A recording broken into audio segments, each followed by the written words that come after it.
This is a squirrel. He has one goal today: bury a nut. Just one. Simple, right? He picks it up, starts moving toward his favorite spot near the mossy tree. Halfway there, he notices a leaf. It's red, with speckles. Looks kind of like a strawberry, but it's not. Still interesting. He stops, studies it. Then a breeze picks up and the leaf flutters, so he follows it. Now he's chasing the leaf across the clearing like it owes him money. He forgets about the nut entirely. Eventually, the wind dies down. The leaf settles. So does he. And that's when he notices a twig, curved, smooth, looks like a tiny squirrel sword. He picks it up, tries a few dramatic fencing moves, then throws it at a tree, immediately regrets it, goes to look for it again, can't find it. Wait, why is he even over here? Oh, right, the nut. Where is it? Did he even have it? Was the nut part of the original plan? He retraces his steps. Kind of, in circles. He finds a different nut. Not the one he started with, but a nut. Picks that one up. Then he sees a pine cone with an unusually aggressive texture. That might need investigating. And this is ADHD. Not forgetfulness, not laziness. Just a brain that's trying to focus on everything and is constantly being hijacked by squirrels. This squirrel's day is now a mosaic of good intentions, half-finished tasks, and brief moments of brilliant energy followed by complete mental blackout. He starts digging a hole. Halfway through, he notices another hole nearby that looks like it needs improving. So he jumps to that one, then sees a stick pile that could really use some sorting, then finds an old berry and spends 5 minutes wondering if it's still good. It's not. Somehow, 2 hours pass. He has 6 half holes, a pile of reorganized sticks, 3 re-nibbled berries, and still no buried nut. Also, he's hungry, but forgets that part too. He opens his nut stash, looks at it, closes it, immediately opens it again, forgets why. This isn't indecision, it's executive dysfunction, a fancy term for when your brain knows what it needs to do. But the do part won't load. Imagine trying to press play on your thoughts, but the remote's out of batteries, upside down, and also on fire. He wants to finish things. He just gets stuck mid-transition, because in his brain, starting and stopping aren't buttons, they're trap doors. He attempts a new plan, focus on just one nut, no distractions, one nut, one hole. Let's go. He picks up the nut, pauses. Should he wash it first? Label it? What if he finds a better nut later? What is the best nut? He needs to research. He opens a bark scroll with nut ratings, ends up reading about walnuts versus hazelnuts versus macadamias. Forgets his original nut. Now he's on a mission to find a macadamia. They don't even grow in this forest. And yet, he's off. This is the part no one sees. The high-speed swirl of thoughts that look like inaction from the outside. But inside, it's chaos. It's a rapid-fire brainstorm happening in a tiny squirrel skull with no off switch. He gets things done, just not always the things he meant to do. His treehouse has new shelves. His hole is alphabetized. His stick collection is fully categorized by shape, size, and emotional impact. But that nut, still above ground, somewhere, probably, maybe. And now he's tired, but somehow also wide awake, and thinking about building a bridge made entirely of nutshells. Because why not? If you got distracted halfway through and still ended up here, we might be on the same branch. Like, subscribe, and we'll keep trying to remember what we were doing. Wait, what was I saying? The squirrel doesn't know what to do with this. So, for now, he just keeps collecting, keeps scanning the sky, keeps pretending everything's fine. But inside, he's not afraid of running out of nuts. He's afraid the trees might stop growing them altogether. If you've also noticed, the nuts are falling weird this year. The squirrel has stopped collecting nuts. He's now managing an operation. He's built 7 stash sites, categorized by altitude, soil type, sun exposure, and wind vulnerability.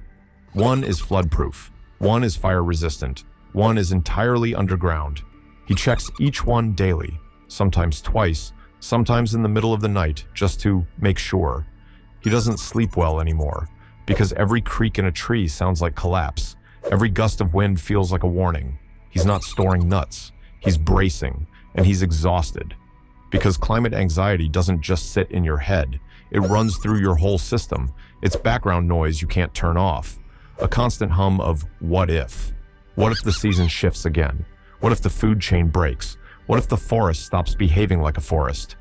He doesn't talk about it, because when he tried, the responses felt useless. Don't worry, nature always finds a way. Or you should focus on the positive. Or you're thinking too much. Maybe, but someone has to. So he spirals inward, reads every bark scroll about drought, migration, root loss, extinction. He joins a nut forum, watches a 5-hour video titled 15 Things They Don't Tell You About Oak Dieback. He bookmarks half of it, downloads the other half, wakes up at 3 a.m. thinking about acorn acidity. He's aware this isn't healthy. But what's the alternative? Not caring? He tries that, briefly, takes a day off, lies in the sun, forces himself to ignore the wind patterns. It works for 11 minutes. Then he hears a tree crack somewhere in the distance, and it's back. Because climate anxiety isn't about panic. It's about helplessness. It's not being afraid of storms. It's being afraid that the forecast no longer applies. It's watching systems break down slowly, while others pretend it's just a glitch. He starts snapping at other squirrels. Why aren't they worried? Why are they still living like everything's fine? He knows it's not fair, but part of him resents the calm. He doesn't want to be right. He just doesn't want to feel so alone with the knowing. And that's the cruelest part of climate anxiety. You're scared, you care, and somehow you feel like the crazy one. So you keep planning, keep scrolling, keep piling nuts on top of each other, hoping one day it'll feel like enough. But it never does. Because deep down, you know, this isn't a nut problem. It's a forest problem. And no amount of local preparation fixes a global system. He's not trying to survive winter anymore. He's trying to survive watching the forest change without losing his mind. And honestly, some days, that feels like the harder task. Eventually, the squirrel stops adding to his stash. Not because he feels ready, but because he's exhausted. He's got more nuts than he can carry, more piles than he can check, more backup plans than actual days in the season. And he still doesn't feel safe. Watches the wind, doesn't calculate anything, just breathes. It's awkward at first, like forgetting what you were panicking about. But in that space, something shifts. He realizes he can't stop the forest from changing, but maybe he can stop trying to outrun it. Climate anxiety doesn't go away. It doesn't resolve like a broken branch or a patch of bad bark. It sits in the background, like static, like fog. But fog is easier to walk through when you stop sprinting. So the squirrel chooses one nut, just one. He doesn't store it, doesn't chart it, doesn't rank it. He plants it. It might grow, it might not. But it's something, because climate anxiety isn't solved by hoarding, or over-prepping, or obsessing over every root twitch and rainfall pattern. It's managed by doing what you can, and letting that be enough. He still checks the weather, still watches the trees, still gets overwhelmed when a hot wind blows in too early. Takes a breath, finds one thing he can do today. Sometimes that's gathering nuts, sometimes that's resting, sometimes that's just not Googling oak mortality rates at 2 a.m. He stops trying to feel okay and starts aiming for steady, because you don't have to be fine to care. You don't have to be calm to take action. You just have to keep going. So he prunes a tree, joins a replanting effort, shares a few spare nuts with a younger squirrel who's just starting to notice the shift, not as a fix, but as a gesture. Because the truth is, no single squirrel can fix the forest, but we all live in it. And caring, even when it hurts, is part of being awake. He still worries, still gets stuck, still lies awake, sometimes wondering if it's all too late, but he no longer lets that feeling turn him to stone. He lets it move through him. And then, he plants another nut, not out of certainty, but out of intention. And that might be the best we get. Not control, not comfort, just choosing to keep going, even when the future looks foggy. Because even in a shifting forest, a single nut, planted in the right soil, still has a chance. He still worries. But now, he also rests. And plants. If this helped you breathe a little deeper, subscribe.